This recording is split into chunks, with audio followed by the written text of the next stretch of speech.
Hello, this is Eye on Africa. I'm Yenna Lee, and these are your headlines on the continent tonight. From a peacekeeping mission to a full-scale war, some 250 Ukrainian blue helmets in the Democratic Republic of Congo prepare to return home to face Russian forces. Egypt bans exports of staples such as wheat and flour in an effort to secure food reserves in the country. The North African state depends heavily on wheat imports from Ukraine and Russia. And Nigeria sees long queues at the petrol pump, grounded flights and electricity cuts. This due to fuel shortages. Prices surge in part due to the war in Ukraine. First, Ukraine is recalling its peacekeepers deployed around the world, including those across the African continent. President Volodymyr Zelensky made the announcement this week, explaining that more troops were needed at home in the face of Russia's invasion. Ukrainian blue helmets, as they're known, are present in Mali and South Sudan, but their biggest contribution by far is in the Democratic Republic of Congo. Our correspondent Clement Bonnereau has more. 250 Ukrainian peacekeepers are deployed in eastern DR Congo, serving as part of the 15,000-strong UN peacekeeping force in the country, which is known as MONUSCO.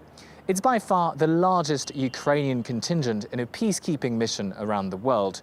Ukrainian soldiers are present in North Kivu, South Kivu and Ituri, and their main contribution is in aviation, with 8 helicopters which are used to transport soldiers and military supplies across the region.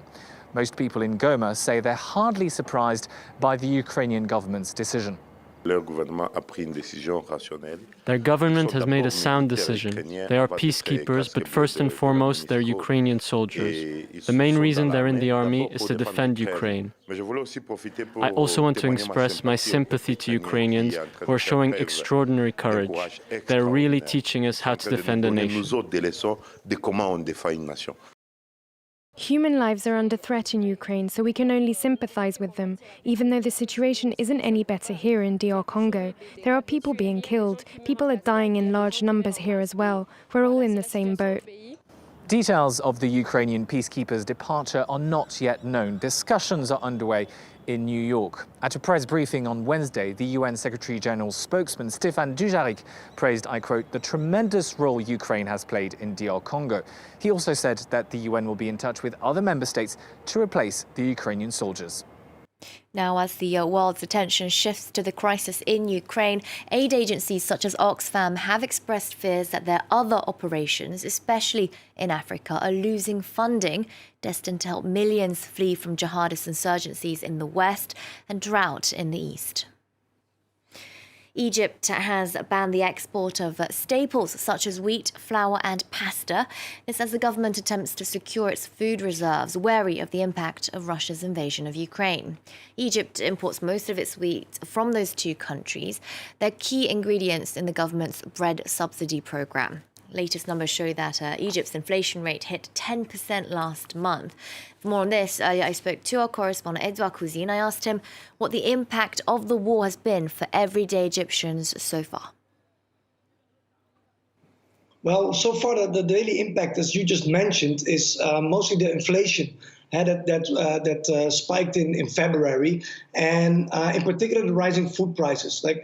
One third of Egyptians lives in poverty, and for them, rising food prices, they're very vulnerable for rising food prices. So that's now one of the direct impacts. You see that already people start to feel it. You see that the bread in the private market has already risen 50%, the price of bread in the private market this year. So that's one thing.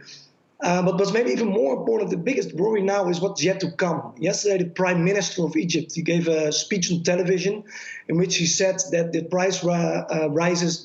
rise of prices in the global market are unprecedented.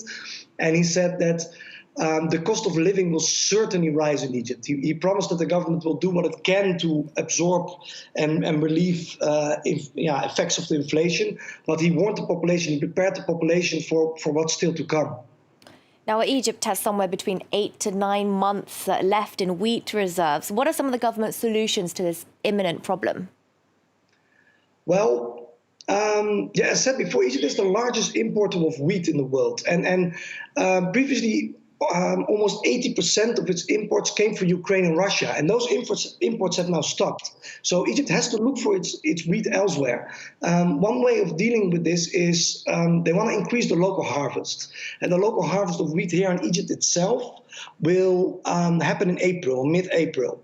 And the government is probably going to offer higher prices to farmers to source more wheat locally. And that will give them a little bit of relief to have a bit more wheat to make it towards the fall and towards the end of the year.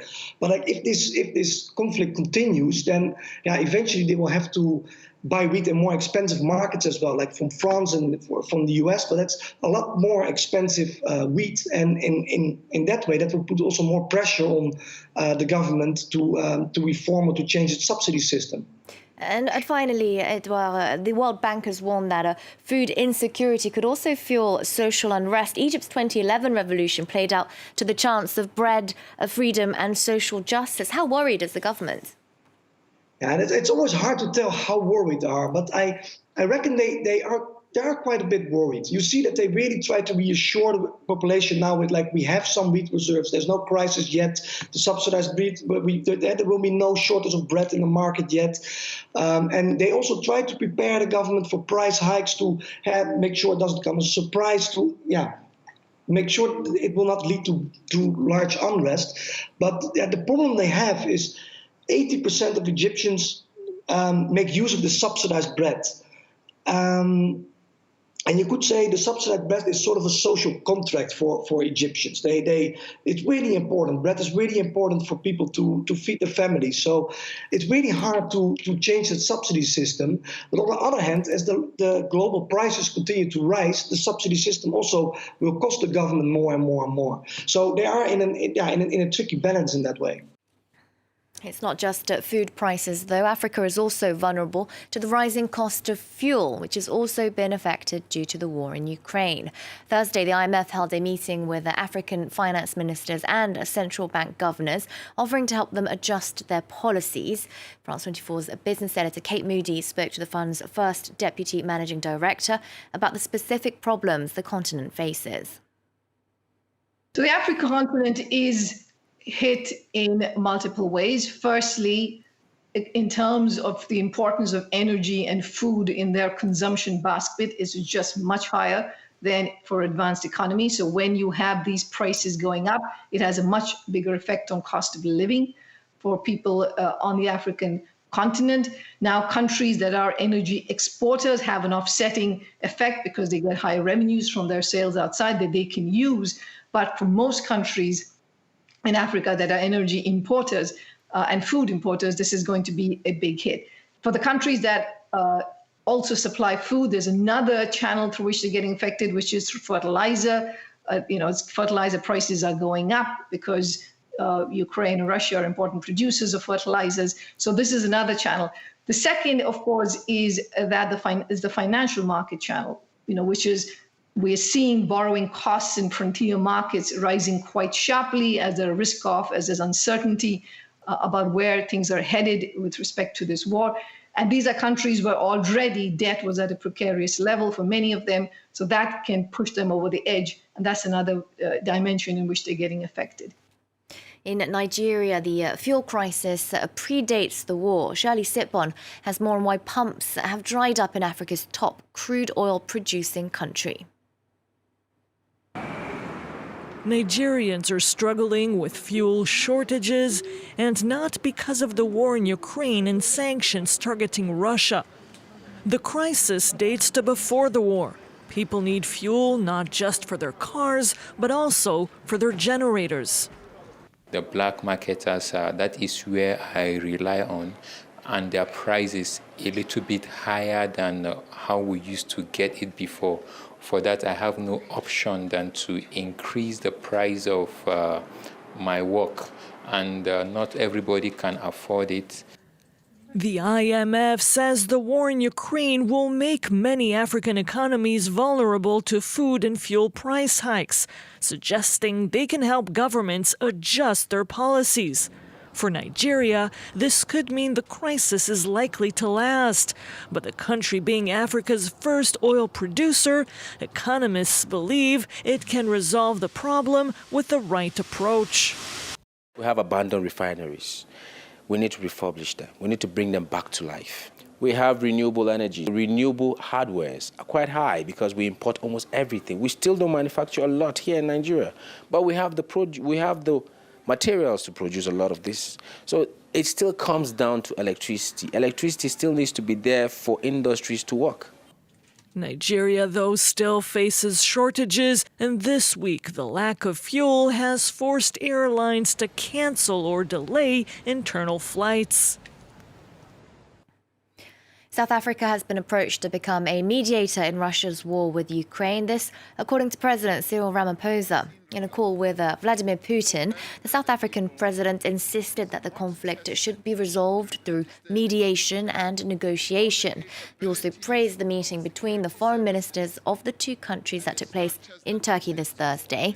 Pretoria has attempted to stay neutral in the conflict so far due to historic ties with Moscow.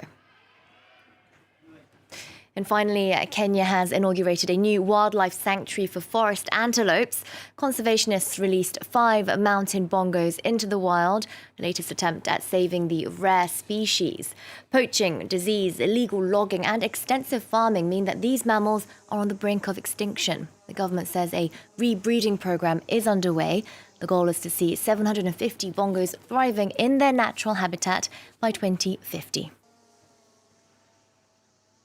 That's it for Eye on Africa. More international news coming up next.